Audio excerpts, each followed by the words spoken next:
The hospice room smelled of antiseptic and fading hope, a sterile contrast to the autumn chaos outside. Through the window, I watched leaves spiral from the Oregon pines, their crimson and gold catching the last light of a gray November sky. Inside, the only sound was the soft hiss of Victor's oxygen mask, each breath a quiet rebellion against the inevitable. I stood by his bed alone, my fingers tracing the edges of a worn leather notebook he'd asked me to hold. My father-in-law Victor was slipping away, and I was the only one here to witness it. No Mark, no Claire, not even a text to check in. My husband and his sister had promised to come, but their silence was louder than the machines keeping Victor alive. I'd been here for 3 days, juggling my freelance graphic design work on a cracked laptop between sponge baths and whispered conversations with nurses. Victor, once a towering man with a laugh that could fill a room, was now a fragile outline under starched sheets. His eyes cloudy but sharp when they met mine. Lena, he'd rasped yesterday, his voice barely a thread. Keep this safe. He'd pressed the notebook into my hands, its leather soft from years of handling pages, bulging with handwritten notes. I hadn't opened it yet out of respect, or maybe fear of what I'd find. A nurse Sarah had watched the exchange, her expression unreadable. He was insistent, she'd said later, her voice gentle. Said you'd know what to do with it.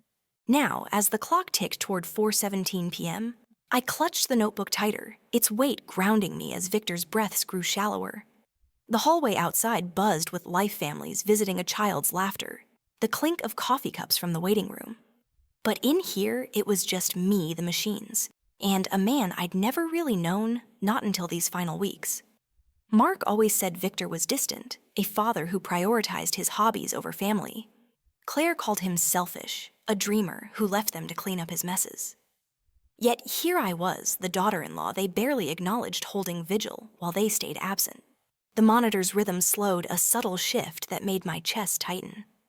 Sarah appeared in the doorway, her scrubs a soft blue against the fluorescent light.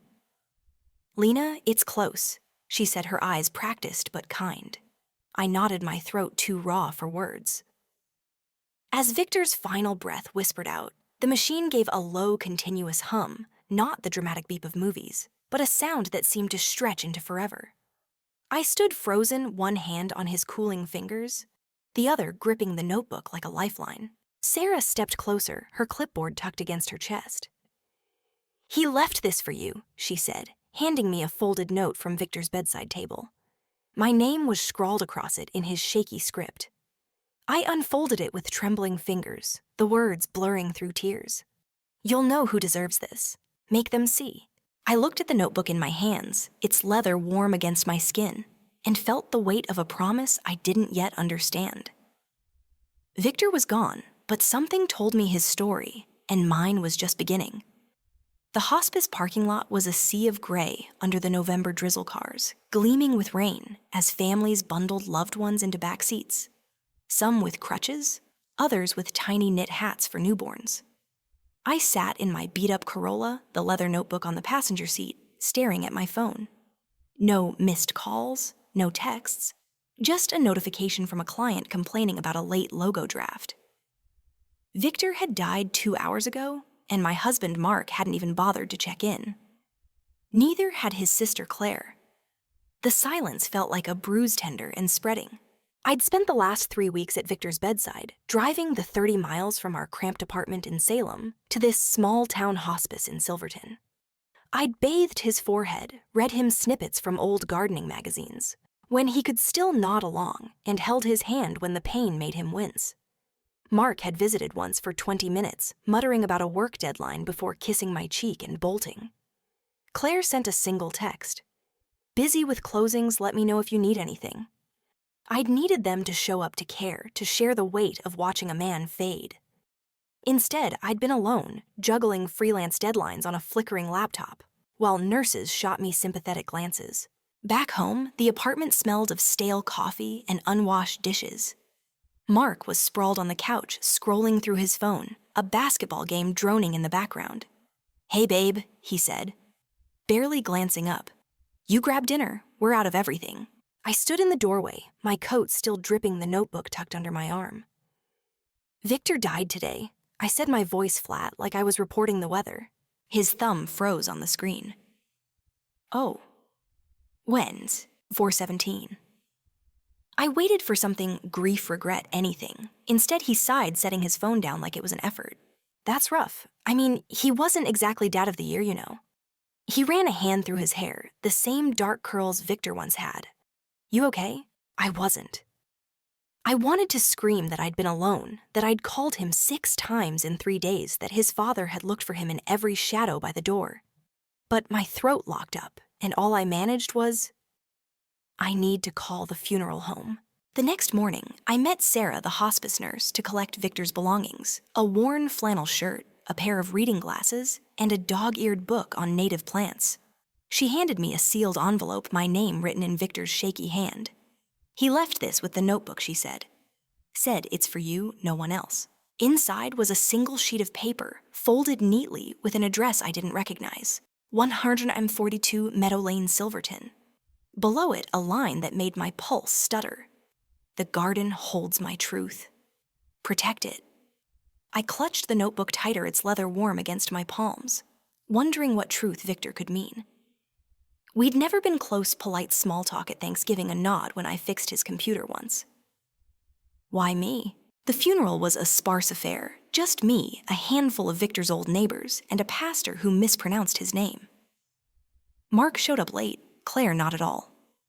Work's insane, Mark muttered afterward, checking his watch. You need me to stick around. I shook my head, too tired to fight. That afternoon, I drove to the address from Victor's note, the notebook on the seat beside me. Meadow Lane was a quiet street, lined with sagging fences and overgrown maples. At number 142, I found a gated lot, its sign barely legible under Moss Silverton Community Garden. Beyond the gate, tangled vines and weathered benches hinted at something once loved, now forgotten. A rusted padlock hung loose, and the key taped to Victor's note fit perfectly. Inside, the air smelled of damp earth and decay. Raised garden beds choked with weeds bore faded plaques with names. In memory of Ruth Harper, 1998, for the Thompson family, 2001. A wooden shed stood in the corner, its door ajar, revealing stacks of faded photos and a dusty ledger. Victor's handwriting was everywhere, notes on soil pH, planting schedules, donor lists. This was his place, his secret, and he'd left it to me. Back home, Mark was packing for a work trip. What's with the dirt on your shoes? He asked, zipping his suitcase. I told him about the garden, the note, the key. His eyes narrowed. Dad's old pet project. That's just a dump now. Probably worth something if we sell it. Sell it, I echoed, stunned. Victor wanted me to protect it. He snorted. Protect what, a bunch of weeds. Look, Lena, you did your duty. Don't get sentimental over a dead man's hobby. Before I could respond, my phone buzzed. Claire, finally. Lena, we need to talk. Her voicemail said, clipped and cold. I heard Dad left you something. Meet me at the lawyer's tomorrow, 10 a.m. sharp. The lawyer's office was a cramped room downtown, smelling of old books and lemon polish. Claire sat across from me, her real estate blazer crisp, her nails tapping the table. Mark slouched beside her, avoiding my eyes. The lawyer, Ms. Patel, slid a document toward us. Victor's will is clear, she said. He left the community garden and its associated assets to Lena as sole executor. Claire's face twisted. That's absurd. She barely knew him. What assets? Ms. Patel's voice was calm. The property plus a small trust. Details are private per Victor's instructions, unless Lena chooses to share. Mark leaned forward, his jaw tight. This is a mistake. Dad had nothing. Lena, what did you do? Sweet-talk him while he was doped up. The accusation hit like a slap. I was there, I said, my voice shaking. Where were you? Claire smirked. Don't play martyr. You saw an opportunity. We're contesting this. As they stormed out, I gripped the notebook, its edges digging into my palms. Victor's note echoed in my mind. The garden holds my truth. Whatever he'd left me, it wasn't just land. It was a fight I hadn't asked for against a family that never saw me. And I was starting to wonder if they'd ever seen Victor either. The Silverton Community Garden felt like a graveyard of good intentions. its overgrown paths crunching under my boots as I wandered deeper into Victor's forgotten world. It was a Saturday, the air sharp with the bite of late November, and I'd come back to 142 Meadow Lane with the leather notebook tucked in my bag, its weight both a comfort and a challenge. Victor's note, "The garden holds my truth." Protect it had burned itself into my mind, but I still didn't know what he meant. The lawyers' meeting with Mark and Claire yesterday had left me raw, their accusations of manipulation stinging like salt in a wound. If I was going to fight for this place, I needed to understand why Victor had chosen me. The garden was larger than I'd realized, sprawling across half an acre, with raised beds choked by dandelions and a crumbling pergola draped in ivy. I traced the faded plaques on the beds. For Maria Gonzalez, 1999. In honor of the Lee family, 2003. Each one a story I didn't know. In the shed, I found more traces of Victor, a toolbox with his initials carved into the handle, a stack of yellowed Polaroids showing smiling families holding vegetables, and a ledger filled with his precise handwriting. Pages detailed donations, $50 for compost, $200 for a new irrigation system, $1,000 for a kid's gardening program. The numbers didn't add up. Victor had been a retired mechanic, not a wealthy man. Where had the money come from? I sat on a splintered bench, the notebook open on my lap, and started reading. The pages weren't just notes, they were letters, dozens of them addressed to people I'd never met. "Dear Ruth," one began, "your tomatoes were the talk of the market last summer. I hope the new trellises help." Another to someone named Javier, "The kids loved your pumpkin patch idea. I've set aside funds for next year's seeds." Each letter was personal, warm, a glimpse into a Victor I'd never known, not the distant father Mark described, but a man who'd poured his heart into this place. My chest tightened as I read one dated just 6 months ago. "Dear Lena, if you're reading this, I'm gone. You've got a good heart. Don't let them take this from you."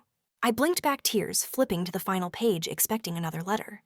Instead, I found a folded document, its edges crisp despite the notebook's wear.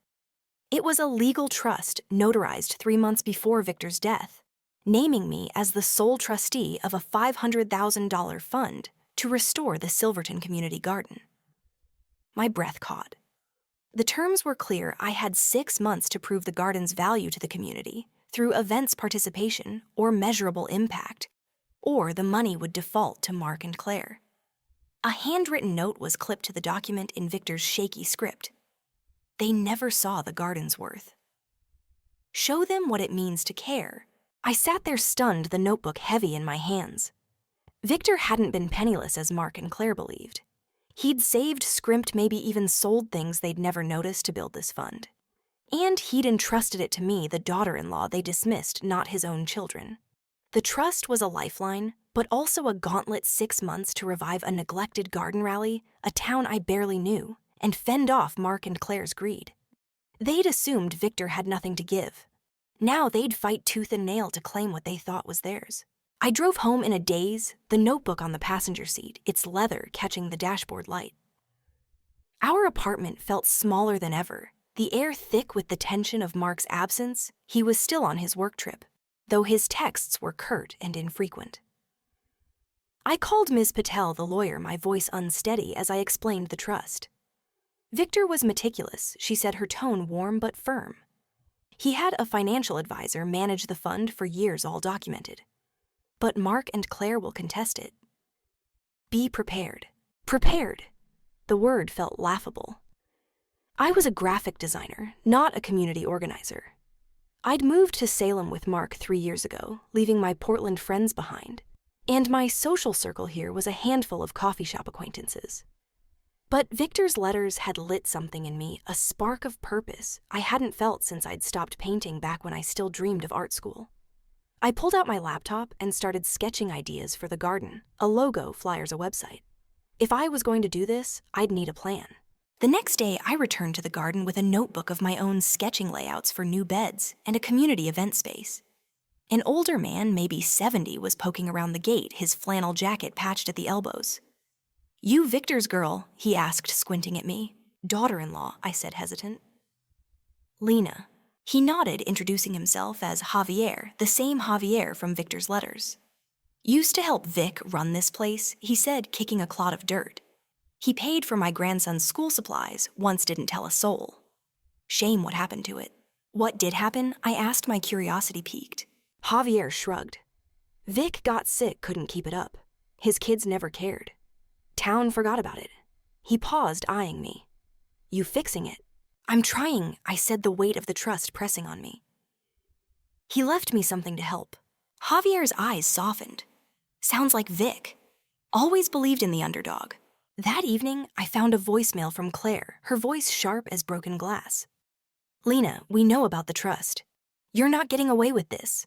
Meet us at the garden tomorrow noon. We're selling that land, and you can't stop us. I replayed the message, my hands trembling as I gripped the notebook. Mark and Claire thought they could bulldoze Victor's legacy, turn his life's work into a quick buck. But the trust changed everything. It wasn't just about money. It was about proving what they'd ignored, what Victor had seen in me. I thought of his letter. Don't let them take this from you, and felt a resolve harden in my chest. The garden was more than a plot of dirt. It was a testament to a man who'd cared when no one else did. And I was done letting Mark and Claire walk over me. I opened the notebook again, tracing Victor's words. The truth was here in these letters, in this trust in the garden's forgotten bones. Tomorrow I'd face them not as the quiet wife they expected, but as the woman Victor had chosen to carry his promise forward. The Silverton Community Garden was starting to look less like a ruin and more like a promise kept. But every step forward felt like wading through mud. It was early December, and I'd spent the last 2 weeks throwing myself into Victor's vision, my days a blur of weeding planning and late-night design sessions. The leather notebook, now dog-eared from constant reference, sat on my makeshift desk in the garden's shed, its pages guiding me like a map. Victor's letters had become my fuel, each one a reminder of why I was fighting not just for him, but for myself. But Mark and Claire were circling their threats to sell the land growing sharper, and I knew they wouldn't let a half-acre of dirt slip through their fingers without a fight. I'd started small, using my graphic design skills to create a website and flyers for a garden revival event. Javier, the old gardener I'd met, spread the word at the local diner, and soon a handful of volunteers showed up, retirees. A few teens needing community service hours, even a single mom named Maria who remembered Victor's tomato trellises. We cleared weeds, rebuilt beds, and painted the pergola a soft sage green. Maria brought old photos from the garden's heyday, showing Victor laughing with kids over pumpkins, his eyes bright with purpose. He paid for my daughter's braces, she told me quietly, hammering a new plaque into place. Never asked for thanks. The notebook's letters gave me courage to reach out to the names Victor had written about. I mailed copies of his words to Ruth Javier and others, inviting them to the revival event, a spring kickoff still months away, but a deadline to keep me moving. Responses trickled in notes of gratitude, promises to attend stories of Victor's quiet generosity. It was working, but the trust's 6-month clock was ticking, and I needed more than a few volunteers to prove the garden's value. Mark and Claire's noon meeting at the garden came the day after Claire's voicemail. They arrived in Claire's sleek SUV, her heels sinking into the muddy path as Mark trailed behind, hands in his pockets. The air was crisp, the garden half cleared but still rough around the edges. I stood by the shed, the notebook tucked under my arm, steeling myself. This is a waste of time, Lena Claire said, surveying the lot with a sneer. We've got a buyer lined up, developer wants to put condos here. You can't stop progress. It's not yours to sell, I said, my voice steadier than I felt. Victor left it to me, along with a trust to fix it. Mark's eyes narrowed. What trust Dad was broke? You're making this up, playing saint to scam us. I held up the notebook, its leather glinting in the weak sunlight. He wrote it all down, every donation, every person he helped. You'd know if you'd ever bothered to ask him. Claire laughed sharp and cold. You think a few sob stories will change anything we're contesting the will. You'll be lucky to keep your car when we're done. They left, but their words lingered like poison. That night, I found a post on the town's Facebook group shared by one of Claire's real estate colleagues, Community Garden Revival, a sham sources, Say Lena Harper's profiting off a dead man's name. Comments piled up, some curious, others vicious. My stomach churned. They were trying to turn the town against me before I could even start. I called Ms. Patel, my hands shaking. They're spreading lies, I said. How do I fight this? Stay focused, she advised. Victor left you evidence, use it. The trust is ironclad, but you need community support to meet its terms. Evidence. I flipped through the notebook again, landing on a letter I hadn't noticed before, tucked in the back. It was addressed to the town council, dated a year ago. If I don't make it, let this garden live. It's my apology for the years I wasn't enough. Clipped to it was a USB drive, labeled simply Victor. My heart raced. I plugged it into my laptop, and a video loaded, an older Victor, gaunt but clear-eyed, sitting in the garden shed.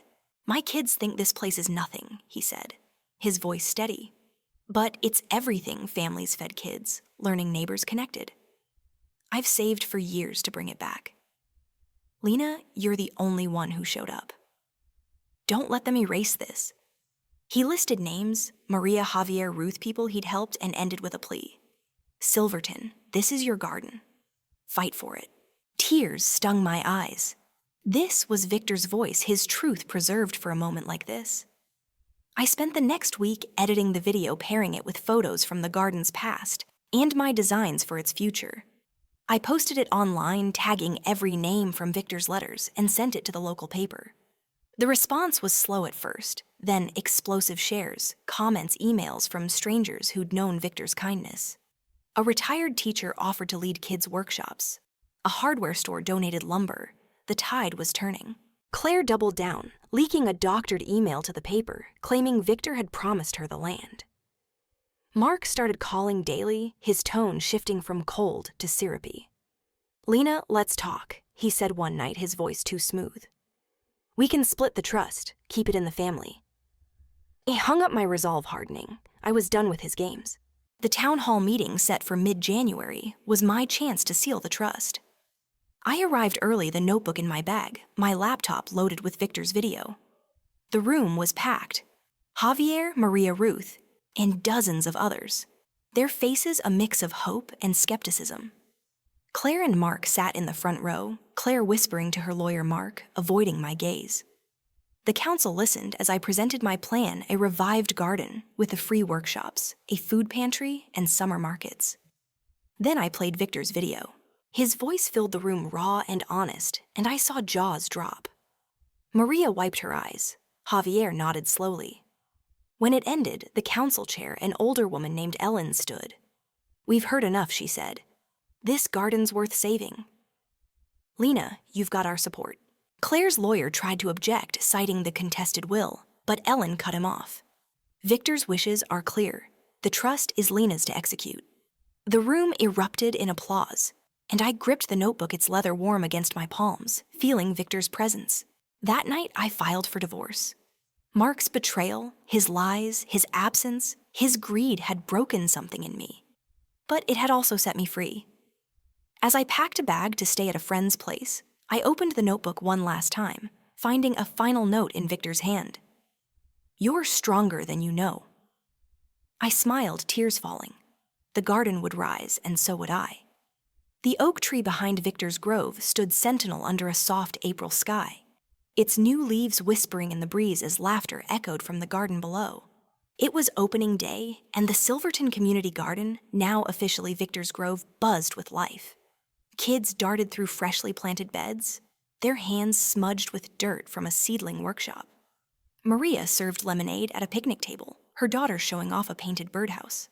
Javier, his flannel swapped for a bright volunteer shirt, led a group of seniors through a raised bed tour.